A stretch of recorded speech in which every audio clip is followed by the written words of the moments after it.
The rain came down in heavy, relentless sheets, turning the cracked asphalt of Brookridge into a river of silver under the dim glow of streetlights.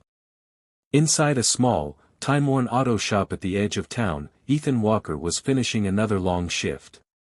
The smell of oil, rubber, and metal filled the air as the flickering overhead lamp hummed faintly above him. His hands, rough and scarred from years of work, were blackened with grease as he tightened the last bolt on a dented pickup. It was close to midnight, and exhaustion pulled at his bones. But when Ethan glanced toward the corner of the shop, all weariness softened at the sight of his daughter. Lily, his 7-year-old, was sitting cross-legged on a stack of tires, humming quietly while drawing a picture of a rainbow-colored car. She looked up at him and smiled with sleepy eyes. "Almost done, Daddy?" she asked. Ethan nodded, forcing a grin. "Almost, baby girl. Just one more minute." The storm outside intensified, thunder shaking the windows, when suddenly a pair of headlights appeared through the sheets of rain. A sleek black sedan, far too expensive for this part of town, rolled unevenly into the lot, sputtering before coming to a dead stop. The driver's door opened, and a woman stepped out, shielding herself with a thin coat that did little against the downpour. She looked utterly out of place, polished, elegant, and clearly frightened. Ethan hurried out with his old umbrella, waving her toward the shelter of the garage. "Ma'am, you okay?" he called out. Her voice trembled as she answered, "My car just died on the highway. I have to catch a flight in less than an hour." Her hair clung to her face, mascara streaked by rain. Ethan guided her inside and popped the hood. The car's engine bay gleamed like new, but one look told Ethan the alternator was shot, the battery drained. "You're not getting anywhere tonight," he said gently. Her expression fell, despair flickering across her features. "Please, isn't there anything you can do? I'll pay whatever it costs." Ethan hesitated. He could easily tell her it would take till morning, but something about her tone, tired, urgent, almost pleading, made him pause. Lily tugged his sleeve softly. "Daddy, help her," she whispered. He exhaled and nodded. "All right, let's see what we can do." Hours passed as Ethan worked tirelessly, scavenging old parts and making makeshift adjustments. The rain never stopped, tapping against the roof like a steady heartbeat. The woman watched in stunned silence as this grease-covered man refused to quit. Finally, close to midnight, the engine coughed, sputtered, and roared to life. She gasped, eyes wide with disbelief. "You did it." Ethan smiled faintly, wiping sweat from his brow. "It should hold long enough to get you home." When she reached for her purse, he shook his head. "No charge. Just get there safe." She stared at him as if trying to understand him. "You don't even know who I am," she murmured. He smiled tiredly. "Doesn't matter who you are, ma'am. You needed help." She lingered a moment longer, her gaze softening. "Thank you, Mr. Walker," he replied. "Ethan Walker." She nodded slowly. "You'll hear from me again, Mr. Walker." Then she vanished into the storm, leaving the sound of her car fading into the night. Ethan turned back toward his sleepy daughter and whispered, "Time to go home, sweetheart." He had no idea that the woman he'd just helped would return, bringing a helicopter, a fortune, and a future he never dared to dream of. The next morning began like any other in the small town of Brookridge. The storm had cleared, leaving behind puddles that shimmered in the pale sunlight. The smell of wet earth drifted through the air as Ethan Walker unlocked the rusty gate to his auto shop. His daughter Lily, bundled in her little denim jacket, trailed behind him, holding a small lunchbox decorated with faded stickers. "Do you think we'll get any customers today, Daddy?" she asked, skipping through puddles. Ethan smiled wearily. "If we're lucky, sweetheart. Maybe old Mr. Jenkins will bring back that truck with the leaky radiator again." He chuckled softly, though inside, the weight of unpaid bills and an empty fridge gnawed at him. He swept the front lot, the broom scraping against the cracked concrete, when an unusual sound cut through the quiet morning, a deep, rhythmic thumping that grew louder by the second. At first, Ethan thought it was thunder, but then shadows began to ripple across the ground. Lily stopped in her tracks, eyes wide. "Daddy, what's that noise?" she whispered. Ethan looked up, squinting into the brightening sky, and froze. A black helicopter was descending right toward his garage, its rotors slicing the air with a deafening roar. The powerful wind whipped through the lot, sending papers, tools, and Lily's hat flying. Ethan shielded her with his arms, heart pounding as the helicopter slowly touched down in front of the shop. It looked like something out of a movie, sleek, polished, and completely out of place in their small-town world. He half expected soldiers to step out. The door opened, and out came the woman from the previous night, but she looked completely different. Gone were the rain-soaked clothes and frantic expression.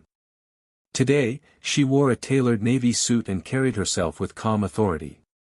Behind her followed two men in dark suits and sunglasses, earpieces glinting in the sun. Ethan blinked in disbelief. "What on earth?" he muttered. She walked straight toward him with a warm smile. "Mr. Walker," she called out over the dying hum of the blades. "I told you you'd hear from me again." Ethan straightened, wiping his hands on his rag, still trying to make sense of what was happening. "Ma'am, what's going on?" The woman extended her hand. "I'm Isabella Hawthorne, CEO of Hawthorne Industries." The name hit him like a jolt. Everyone in the state knew that company. They owned factories, tech firms, and automotive brands that made headlines. Ethan's mouth went dry. "You're that Hawthorne?" She smiled. "Last night, you fixed my car when no one else would. That car carried me to a meeting that saved my company millions, and thousands of jobs. I couldn't have done it without you." Ethan tried to process her words, but it felt surreal. "Ma'am, I was just doing what anyone would have done." Isabella shook her head. "No, Mr. Walker. Not everyone would work through the night for a stranger and refuse payment." She glanced down at Lily, who peeked out shyly from behind Ethan's leg. "And this must be your daughter." She knelt, smiling softly. "You have a very brave daddy." Lily giggled, clutching her lunchbox tighter. Then Isabella looked back at Ethan. "You have no idea how rare people like you are. That's why I came here today, to make you an offer that could change your life." Ethan blinked, still stunned by the sight of a helicopter parked in front of his garage. "An offer," he repeated cautiously. Isabella smiled. "Yes. And I promise, Mr. Walker, you'll want to hear this one." As the blades slowly stopped turning, the whole town seemed to fall silent. Ethan had no idea, but this was the moment everything he'd ever known was about to shift, all because of one night, one act of kindness, and one car he fixed for free. Inside the humble garage that smelled of motor oil and rain-soaked metal, Ethan Walker sat across from Isabella Hawthorne, still trying to understand how the CEO of a billion-dollar corporation had ended up sitting at his rickety wooden table. Her assistants waited silently by the helicopter outside, while Lily sat nearby, swinging her legs and sipping from her juice box. The contrast was almost surreal, a billionaire in a tailored suit surrounded by dented toolboxes and grease-stained rags. Ethan rubbed the back of his neck, uneasy but curious. "Ma'am, I really don't understand why someone like you would come all the way here for me," he said. Isabella's lips curved into a small smile. "Because, Mr. Walker, you remind me of what this company used to stand for: integrity, craftsmanship, and heart." She placed a sleek black folder on the table and slid it toward him. "Our automotive division is in trouble," she began. "We've been losing millions on faulty designs and production delays. My top engineers have been too focused on numbers to see what's right in front of them. But you," she paused, studying him, "you took one look at my car last night and fixed it with what most people would call scraps. You saw solutions my experts missed." Ethan frowned, shaking his head. "Ma'am, I'm just a small-town mechanic. I didn't even finish college." I fix trucks and tractors, not luxury cars. That's exactly why I need you, Isabella replied firmly. You think like a problem solver, not an executive. You use instinct, not ego. She leaned forward, her eyes steady. I'm offering you a position at Hawthorne Industries as a consultant for our new innovation program. You'll help us design and test vehicles from a real-world perspective. And you'll be paid, she paused, smiling knowingly, more than fairly. Ethan's heart pounded. He looked around at his small shop, the cracked floor, the rusty equipment, the shelves filled with parts salvaged from junkyards. This was his world, built on sweat, sacrifice, and long nights spent trying to keep the lights on. The idea of leaving it behind felt like stepping off a cliff. Why me? He asked quietly. You could hire anyone with degrees and experience. Isabella's voice softened. Because when my car broke down, none of those people were there. You were. And you didn't ask for a single dollar. People like you are rare, Ethan. People who still believe in doing the right thing when no one's watching. He looked down at his grease-stained hands and then at Lily, who was watching them with wide eyes. She didn't understand what was happening, but she could feel the weight in her father's silence. After a long pause, Ethan said, I need time to think about it.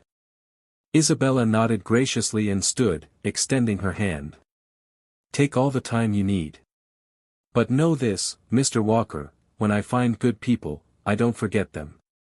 As she left, the sound of the helicopter blades filled the sky once more, sending a gust of wind through the open garage doors. Lily ran to her father's side, her little hand clutching his. Daddy, are we gonna move to a big city now? She asked. Ethan smiled faintly, his gaze following the helicopter as it disappeared beyond the clouds. I don't know yet, sweetheart, he murmured, his voice low but full of wonder. But maybe this is the start of something we've been waiting for. The sun had barely risen when Ethan Walker found himself standing in his small, quiet garage, staring at the worn tools that had built his life. The offer from Isabella Hawthorne had kept him awake all night. He'd replayed her words again and again, you remind me of what this company used to stand for. It felt surreal. A billionaire had landed a helicopter at his doorstep to offer him a future he never dared to imagine. Yet doubt gnawed at him. This garage wasn't just a workplace, it was a piece of his late wife, the place where they'd built dreams before life took her too soon. He ran his calloused fingers along the old workbench she used to paint for him on weekends.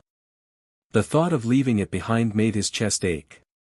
Lily's soft voice broke the silence. Daddy, are you still thinking? She asked sleepily, clutching her stuffed rabbit. Ethan smiled faintly. Yeah, sweetheart. Big decisions take time.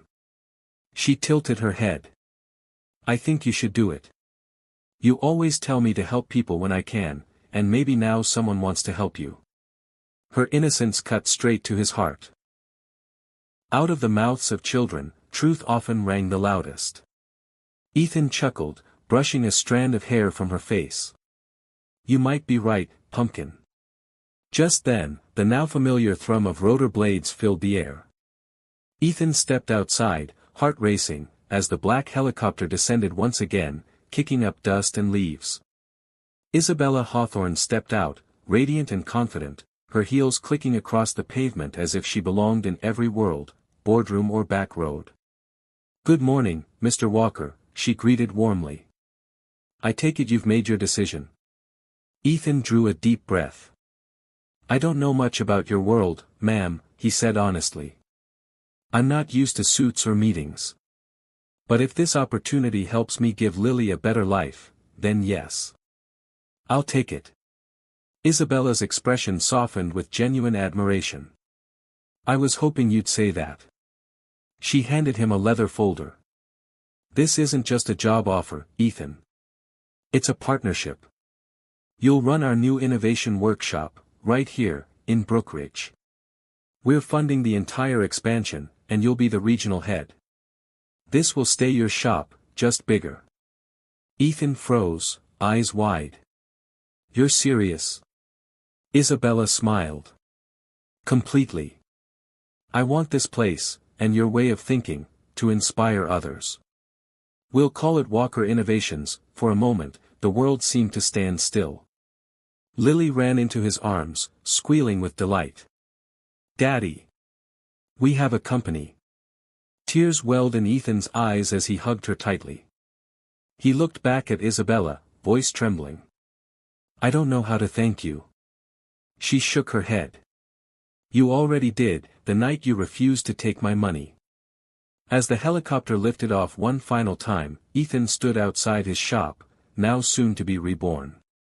The sign above the door caught the morning sun, and he whispered, Kindness always comes back. Lily tugged his hand and smiled up at him. See, Daddy.